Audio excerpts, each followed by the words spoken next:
Some skeptics would have you believe that the Roswell UFO crash set the trend for reporting this type of strange event.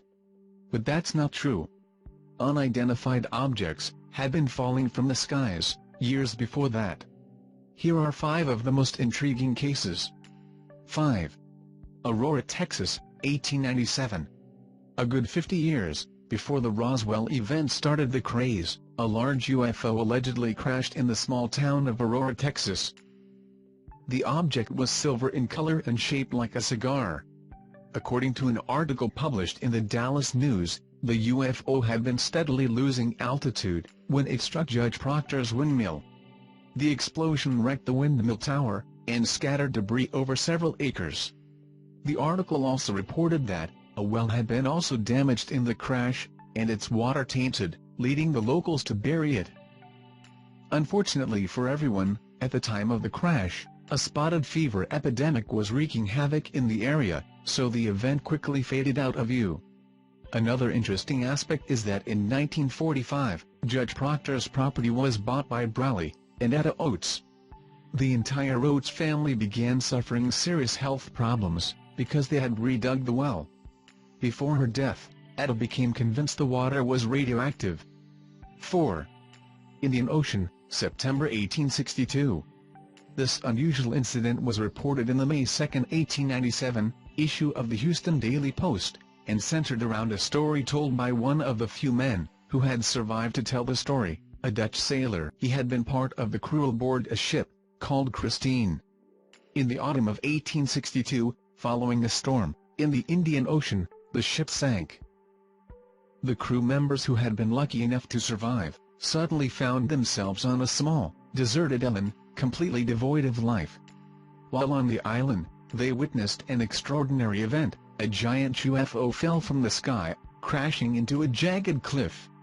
It was as big as a battleship, and had 4 huge wings on its sides. The men mustered the courage to examine the wreck and, amid the debris, found the bodies of several 12-foot-tall men, with strange clothing and bronze-colored silky beards. This gruesome discovery was too much to bear for the starving, desperate men, and some of them even went mad. Only a handful of people survived, until rescue came in the form of a Russian trawler, among them, the Dutchman.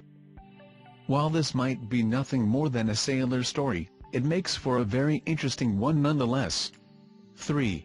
Stavropol, Russia, late 1800. In the 1960s, a Soviet investigation uncovered clues about a UFO crash landing that took place towards the end of the 19th century. Several witnesses reported that a strange apparition flew into a village of the Stavropol province, and that its passengers had survived the crash. 3 dark-skinned men came out of it. They were breathing hard, making signs, and soon died since they could not breathe air. The village residents quickly pulled apart the thing in which they landed. As the investigation progressed, the officials began receiving letters corroborating the story. A woman named Irina Danilova recalled a story told by her grandfather, who had personally witnessed the event. According to Danilova's grandfather, the craft was shaped like an arrowhead, and was quickly dismantled by the locals. The bodies were buried without cross or ritual. 2. Dundee County, Nebraska, 1884. The June 8, 1884 edition of the Nebraska State Journal ran an article about the crash of a mysterious object, and subsequent retrieval of very unusual debris. According to the journal, local rancher John Ellis, and other locals, witnessed a burning object, similar to a meteor falling from the sky. The men rode their horses to the crash site, in order to investigate the incident. When they arrived, they found a large number of incandescent objects, strewn across the crash site.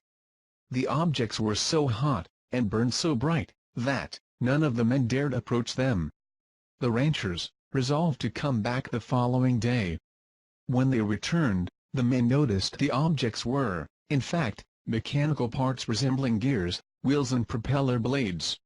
All of them appeared to have been made from an extremely light and durable metal. No bodies were found. Nobody knows what became of the wreckage. 1. England, World War II. Former intelligence officer, and Flying Saucer Review editor, Gordon Creighton, launched an investigation into the crash of a UFO on British soil, at the height of the Second World War. The craft wreckage was reportedly retrieved and studied by British authorities. He learned about the incident from a 1955 article, published in the Los Angeles Examiner, by journalist Dorothy Kilgallen. Here's an excerpt: "I can report today on a story which is positively spooky, not to mention chilling. British scientists and airmen, after examining the wreckage of one mysterious flying ship, are convinced these strange aerial objects are not optical illusions or Soviet inventions, but are flying saucers, which originate on another planet. The source of my information is a British official of cabinet rank, who prefers to remain unidentified. We believe, on the basis of our inquiry thus far, that the saucers were staffed by small men, probably under 4 feet tall. It's frightening, but there's no denying, the flying saucers come from another planet." This official quoted scientists as saying, "A flying ship of this type could not have possibly been constructed on Earth." The British government, I learned, is withholding an official report on the flying saucer examination at this time, possibly because it does not wish to frighten the public. After the article was published, Creighton attempted to contact Dorothy Kilgallen and ask for further information. She died shortly after, leading the researcher to believe that she had been effectively silenced. But as it turns out, Kilgallen was not the only source of information regarding this incident.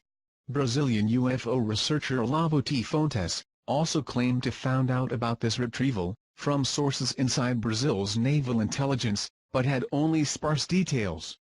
Another interesting detail was revealed in 1988 by former CIA pilot John Lear. His sources revealed that the UFO had been strapped to a Boeing B-17 and transported to the States,